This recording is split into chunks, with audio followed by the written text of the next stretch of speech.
Speak to Emanuel E. Pastridge, president of the think tank Asia Institute, for some more analysis. Welcome to our program. Prime Minister Ishiba steps down after less than a year in office following his party's worst defeat in history in the recent upper house election. Do you see his resignation as simply the fall of one leader, or does it really point to deeper structural problems inside the ruling LDP?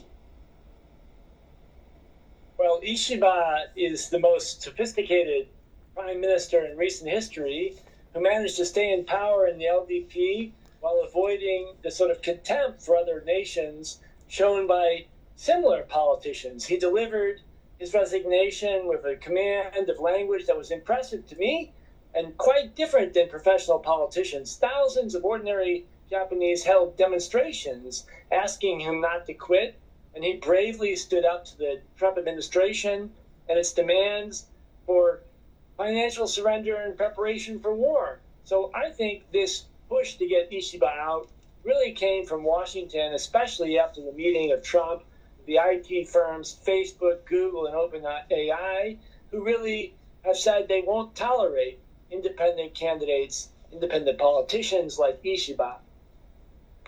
And now the question is, where does Ishiba's resignation leave Japanese politics, and what should we expect to see next?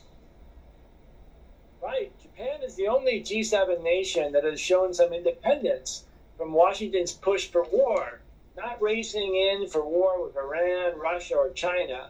Most likely, the Trump administration will try to get a prime minister like Sanai Takaichi, former minister of economic security, or Koizumi Shinjiro, current minister of agriculture, who are products of Washington think tanks and who, unlike Ishiba, stand to benefit from doing Washington's biddings. At the same time, the far-right Sanseito party, created with the assistance of the Trump team, will try and infiltrate and destroy the LDP, much in the same way that MAGA infiltrated and destroyed the Republican Party in the U.S.